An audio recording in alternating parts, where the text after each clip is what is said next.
에스더 역전의 하나님, 에스더 역전의 하나님을 함께 다 같이 나누도록 하겠습니다. 우선 첫 번째를 보시면 명칭에 대한 부분입니다. 이 명칭에 대한 부분을 보시면 히브리어로는 에스텔이라고 발음을 합니다. 또 영어로는 에스더라고 그대로 되어 있고요. 우리말도 그냥 에스더, 본문의 주인공, 사람 이름 그대로 에스더라고 이렇게 말하고 있습니다. 이 에스더는 특별히 페르시아 제국의 아하수에로 왕, 우리 영어로는 크세르크세스라고 하는데요.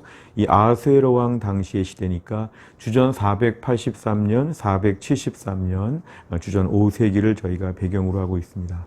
당시 페르시아는 영토가 얼마나 넓었냐 하면 동쪽으로는 파키스탄까지, 또한 저 끝으로 서쪽으로 가게 되면은 이집트, 리비아에 이르는 매우 광대한 영토를 가지고 있었습니다. 이 에스더는 1차 포로기와 포로 귀환과 2차 포로 귀환 사이에 있었던 그 80년에 있었던 그런 시기를 얘기하고요. 특별히 포로지 페르시아에서 본국 이스라엘 땅으로 돌아오지 않은 백성들의 이야기 가운데 한 토막을 우리에게 소개하고 있습니다. 오늘 에스더는 페르시아의 왕비가 폐위됨에 따라서 새로운 왕비로 이렇게 선택이 되었는데요. 일찍 부모를 여위고 거의 부모와 같았던 사촌 모르드게에 의해서 양육을 받았는데 그가 왕비가 되고 또 어려울 때 자기 민족을 구하는 귀한 역할을 감당하게 됩니다.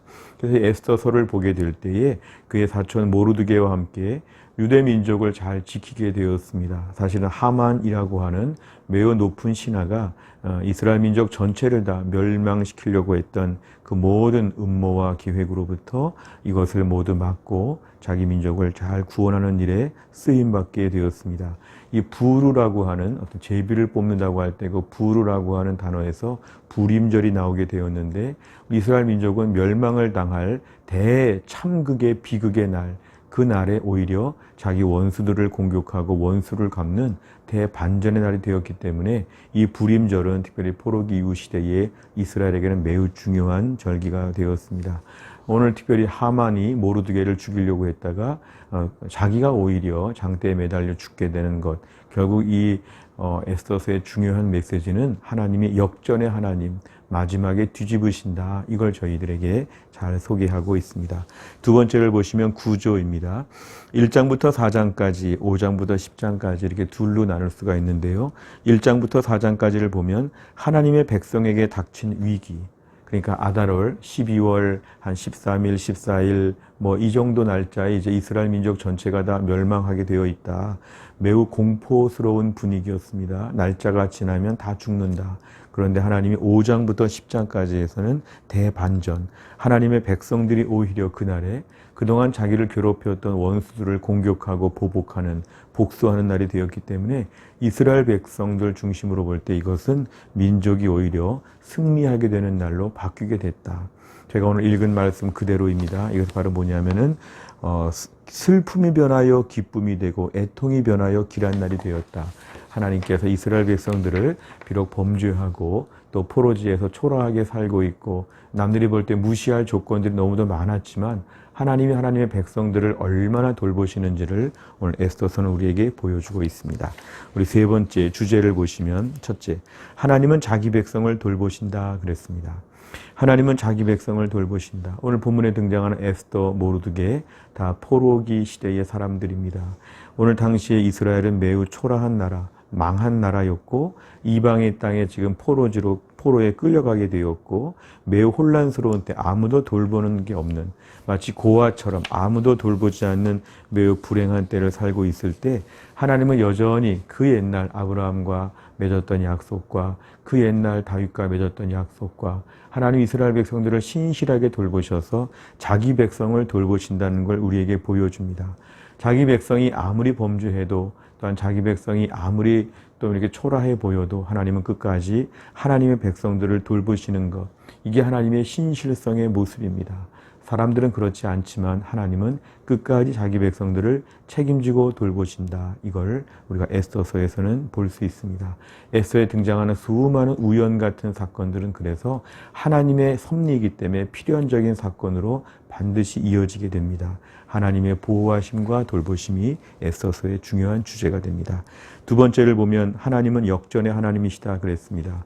이 특별히 불임절 절기를 통해서 자기들이 모두 죽게 되어 있던 날에 오히려 자기들을 괴롭힌 원수들에게 갚아주는 날이 되었다. 대반전, 역전의 날이 되었다는 것입니다. 그래서 하나님 오늘도 이스라엘 백성들이 마지막까지도 위태로워 보이고 마지막까지도 비극처럼 끝날 것 같으지만 하나님이 이들을 결국 살려내시고 기적 같은 하나님의 손길로 이들에게 구원을 베풀어 주신다. 그래서 하나님의 일하시는 방식, 하나님은 어떤 분이신가? 하나님은 역전의 하나님이시다.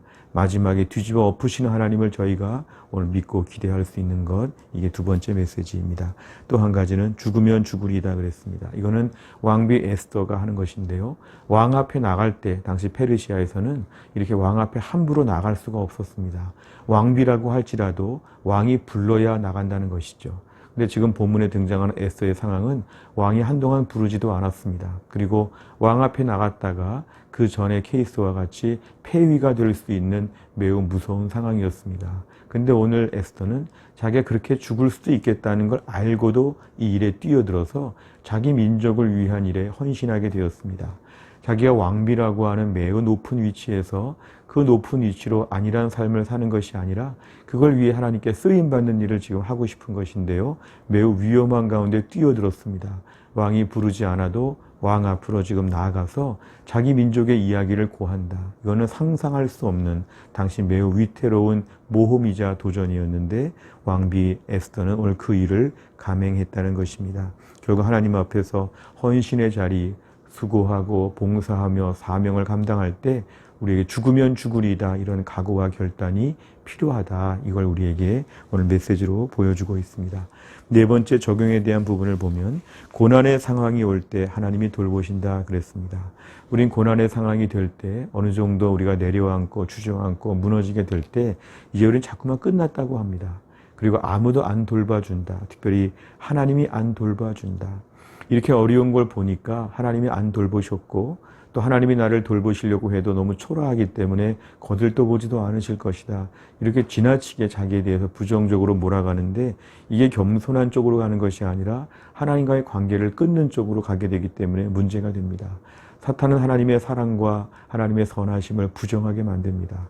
하나님이 우리를 돌보지 않으신다. 이만큼 힘든 걸 보니까 이제는 끝났다. 이제 포기하라. 뭐 이런 식의 우리의 그런 얘기를 자꾸 속삭이죠. 이럴 때 우리 끝까지 기억할 것은 지금의 내가 상황이 아무리 어렵다고 해도 하나님은 지금도 돌보신다.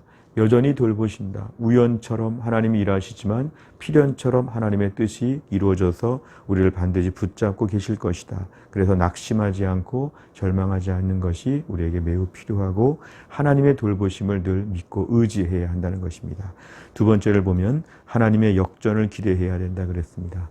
우리는 삶의 이렇게 정황이나 여러 가지 삶의 형편을 보면서 하나님이 일하시기 좋을 때는 형편이 좋을 때라고 생각하고 이제 많이 힘들어졌기 때문에 이제 하나님이 오셔서 일해도 이제는 손을 쓸 수가 없을 정도의 이제는 큰 어려움에 빠졌다고 얘기하지만 하나님은 마지막 반전을 하신다. 오늘 에스더서는 그래서 마지막까지도 하나님께서 이스라엘 백성들을 지켜주시는 걸 보여줍니다. 우리의 삶에 있어서 하나님은 오늘도 역전하신다는 걸 기억해야 됩니다. 역전. 하나님은 역전의 하나님이시기 때문에 마치 무슨 축구 경기에서 마지막에 골을 넣어서 이기는 것처럼 하나님 마지막에 일하신다.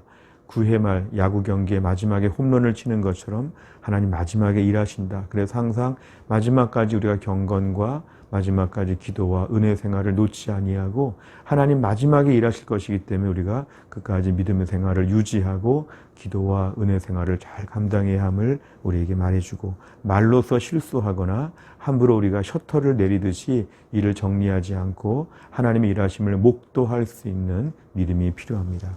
세 번째로는 기도로 하나님께 의지해야 된다 그랬습니다. 우리가 오늘도 에스더의 마지막 기도를 보면 하나님께 의지하는 게 필요합니다. 하나님이 돌보시고 하나님이 역전하실 것인데 이럴 때 우리의 몫은 그걸 위해 기도하는 것입니다.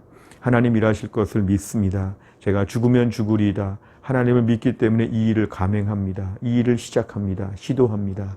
하나님 저를 꼭 도와 주옵소서.